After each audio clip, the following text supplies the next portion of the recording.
O Mauro Cid não falou nada na oitiva na CPMI dos atos golpistas, mas nas conversas e bastidores, às quais os jornalistas têm acesso, tem bastante coisa aparecendo. Inclusive, a questão de que a maior fonte de atrito entre o Mauro Cid e a ex-primeira-dama, Michele Bolsonaro, era dinheiro. Não ia me meter em briga de casal. Se ela pedia, eu depositava, afirmou o tenente-coronel em uma das conversas meses atrás em tom de desabafo.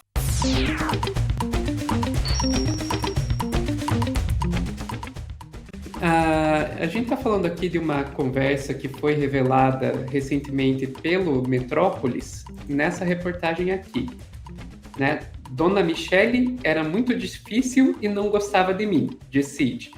Tá, até aí seria só uma questão assim de, beleza, é fofoca, né? Mas aí a gente olha ali na linha fina. As inconfidências e o desabafo dos ex-ajudantes de ordens de Jair Bolsonaro sobre as questões do clã relacionadas a dinheiro. Opa! A partir do momento que a gente está falando de dinheiro, ainda mais de dinheiro na família aí do presidente, ex-presidente, felizmente, aí a coisa já começa a ficar um pouquinho mais complicada, a gente não pode tratar só como mera fofoca, né?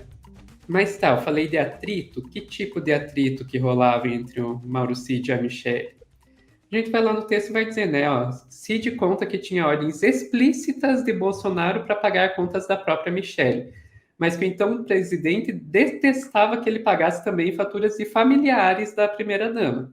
Mesmo assim, ela mandava essas contas com ordens para pagar. E, de acordo com ele, né, quando isso acontecia, não havia muito o que fazer, sob pena de arrumar mais problemas com Michelle. Então ele pagava. Michelle mandava, ele pagava.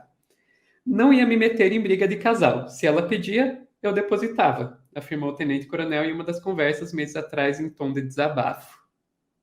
Então, o atrito que rolava aí era a Michelle pedia para ele pagar conta de familiares dela e o Bolsonaro não queria que ele fizesse isso, mas ele fazia. Tá, beleza, mas que tipo de contas dos parentes que ele pagava? Ó, assim foram feitos pagamentos de plano de saúde do irmão, mensalidade de faculdade da irmã, depósito em contas de outros parentes de Michele que vivem na periferia de Brasília e ainda inúmeras entregas de recursos em espécie, né, em dinheiro, nas mãos de integrantes do staff que servia Michele. Saiu dinheiro até para ajudar no funeral da avó. Olha só, Sofia, a impressão que eu tenho, não é impressão não, eu fui parlamentar na época na Câmara Municipal do Rio como na parte jurídica e eu ficava no plenário. Por duas situações diferentes, então por um total aí de 2 anos e meio. Tem momento da corrupção, a gente sempre pensa corrupção como sendo, não, está circulando esse dinheiro público, ele chega e ele entra na mão do parlamentar, ele entra no patrimônio do parlamentar. Isso é uma coisa meio de almanaque. Quando você olha como é que as coisas funcionam, na verdade o que está acontecendo é circula dinheiro público e a diferença entre o dinheiro público e o dinheiro privado começa a ficar cada vez mais ofuscada. Então, o Mauro Cid, como ajudante de ordens, era o homem de confiança número 1, não sei o que, era o cara da mala, era o novo Queiroz, era o cara que fazia as movimentações de dinheiro pessoal. Em dado momento, se o dinheiro está circulando para pagar a motociata, se ele está circulando para pagar a conta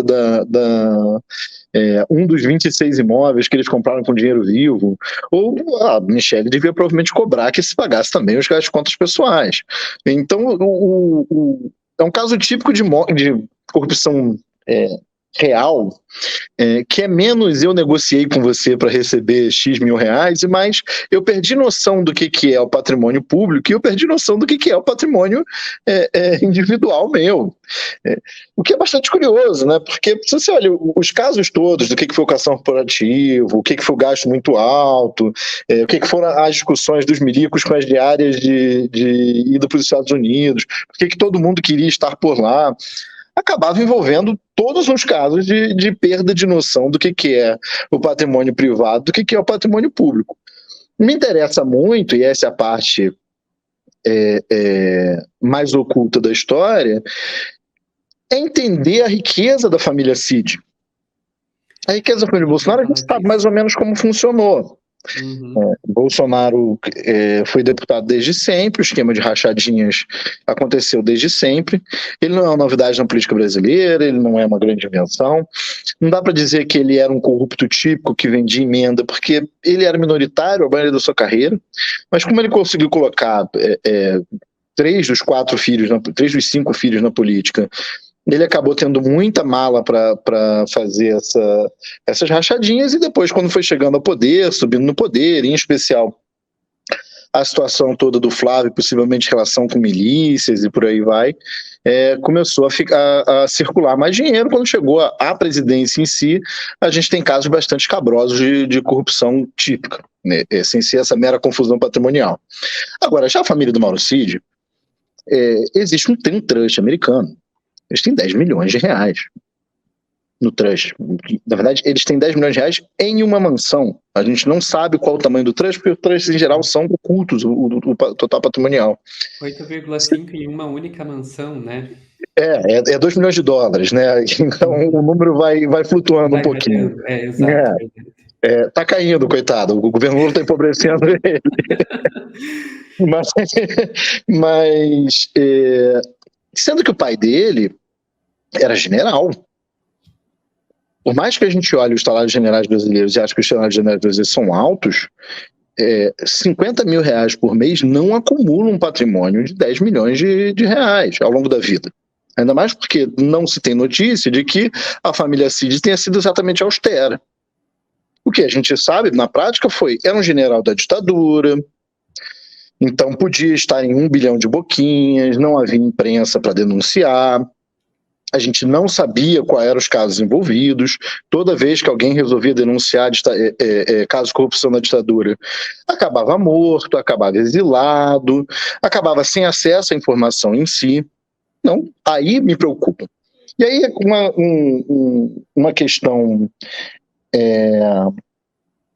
mais séria, talvez, que a gente tenha que pensar sobre isso, já puxando um assunto que eu sei que você vai falar em breve,